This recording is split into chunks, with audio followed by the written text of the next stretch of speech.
दोस्तों, भारत और ईरान के संबंध पिछले कुछ समय में काफी ज्यादा तेजी से विकसित हो रहे हैं। चाहे बात हो चाबहार बंदरगाह की या फिर INSTC कॉरिडोर जैसे महत्वपूर्ण इंफ्रास्ट्रक्चर प्रोजेक्ट की, दोनों देशों के द्विपक्षीय संबंध काफी तेजी से विकसित हुए और इसी की कड़ी में अब ईरान ने भारत को एक इतना बड़ा ऑफर दे दिया जिससे भारत को ईरान की असीम ऊर्जा भंडारों का अनरेस्ट्रिक्टेड एक्सेस मिल सकता है। वहीं पर जिस तरह से भारत रक्षा के क्षेत्र में तेजी से आगे बढ़ रहा है, भारत अब एक ऐसे हथियार के डेवलपमेंट को हरी झंडी देने वाला है जिसके बनने के बाद भारत चीन की पनडुब्बियों को कुछ ही मिनटों में तबाह कर पाएगा और ऐसा करने के लिए हमें हमारी पनडुब्बियों को चीन के सामने भेजने की जरूरत भी नहीं पड़ेगी, क्योंकि जिस हथियार का विकास भारत करने जा रहा है वह काफी ज्यादा एडवांस और फ्यूचरिस्टिक है। इन दोनों ही खबरों के बारे में विस्तार से इस वीडियो में हम बात करेंगे, लेकिन उससे पहले अगर आप चैनल पर पहली बार आए हैं तो मेरी आपसे छोटी सी रिक्वेस्ट है कि चैनल को सब्सक्राइब करके बेल नोटिफिकेशन अवश्य दबा लें। चलिए तो पहले बात करते हैं ईरान की तरफ से आ रही खबर के बारे में, जिसके तहत अब ये रिपोर्ट निकलकर सामने आई है कि ईरान भारत के साथ एक long term cooperation agreement sign करना चाहता है, जिससे भारत ईरान के साथ मिलकर कुछ बेहद महत्वपूर्ण सेक्टर में काम करेगा और दोनों देशों की ही स्ट्रेटेजिक जरूरतों की आपूर्ति की जा सकेगी। ईरान भारत के साथ जिस स्ट्रेटेजिक कोऑपरेशन पैक्ट को साइन करना चाहता है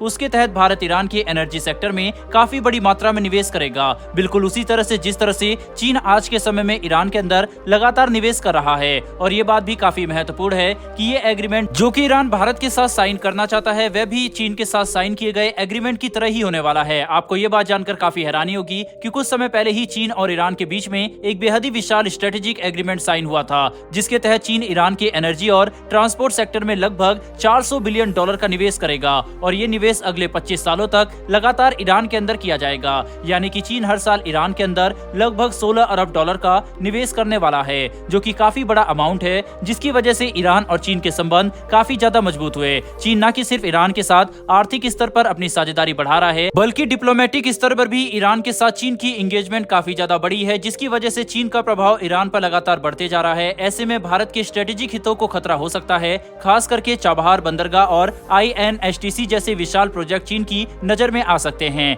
जिसे काउंटर करने के लिए भारत को भी ईरान के साथ अपने डिप्लोमेटिक एंगेजमेंट को बढ़ाना होगा। वहीं हमें ईरान के अंदर बढ़ चढ़कर निवेश करने के लिए आगे बढ़ना होगा, ताकि ईरान के एनर्जी और ट्रांसपोर्ट सेक्टर में भारत के निवेश की वजह से ईरान चीन की तरफ ज्यादा न झुके और भारत का प्रभाव ईरान में बना रहे, जिससे न कि सिर्फ हमारे स्ट्रेटेजिक इंटरेस्ट सुरक्षित रह सकेंगे, बल्कि हम अपने लिए सस्ते तेल की सप्लाई को भी सुनिश्चित कर पाएंगे। जिसके तहत अगर भारत ईरान के साथ स्ट्रेटेजिक कोऑपरेशन पैक्ट को लेकर आगे बढ़ता है तो हमारे लिए ईरान के एनर्जी और ट्रांसपोर्ट सेक्टर काफी आकर्षक निवेश बन सकते हैं, जहां पर न कि सिर्फ विकास की काफी संभावना मौजूद है, बल्कि इस सेक्टर में निवेश करने से भारत खुद के इंटरेस्ट को भी पूरा कर सकेगा, जिससे हम INSTC कॉरिडोर को मजबूत करके एक मजबूत सप्लाई लाइन का निर्माण कर सकते हैं। और ईरान के एनर्जी सेक्टर में निवेश करने की वजह से भारत ईरान के पास मौजूद विशाल ऊर्जा भंडारों का इस्तेमाल करते हुए अपने घरेलू ऊर्जा जरूरतों को पूरा कर सकता है। यानी कि ईरान के साथ इस एग्रीमेंट को साइन करने से भारत को काफी ज्यादा फायदा होगा, लेकिन हमें अंतर्राष्ट्रीय स्तर पर चल रहे जियोपॉलिटिक्स को भी ध्यान रखना होगा,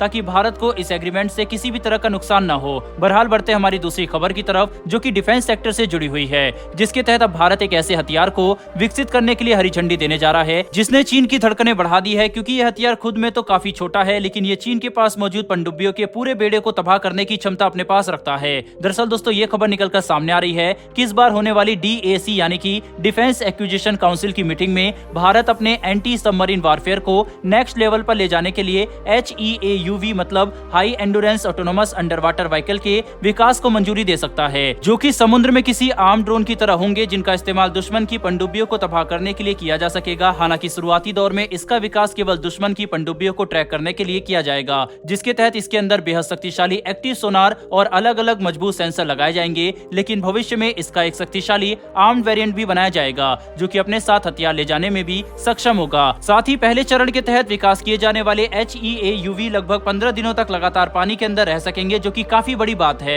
बहरहाल दोस्तों, इस वीडियो में इतना ही, लेकिन आपके हिसाब से क्या भारत को ईरान के साथ उस डील को साइन करना चाहिए या नहीं? अपनी राय कमेंट बॉक्स में लिखकर जरूर बताइएगा। साथ ही अगर आपको इन्फॉर्मेशन और वीडियो पसंद आई हो तो वीडियो को लाइक करके हमारी आने वाली ऐसी वीडियो के लिए चैनल को सब्सक्राइब कर बेल नोटिफिकेशन अवश्य दबा लें। फिर मिलेंगे ऐसी एक नई वीडियो के साथ। धन्यवाद। जय हिंद।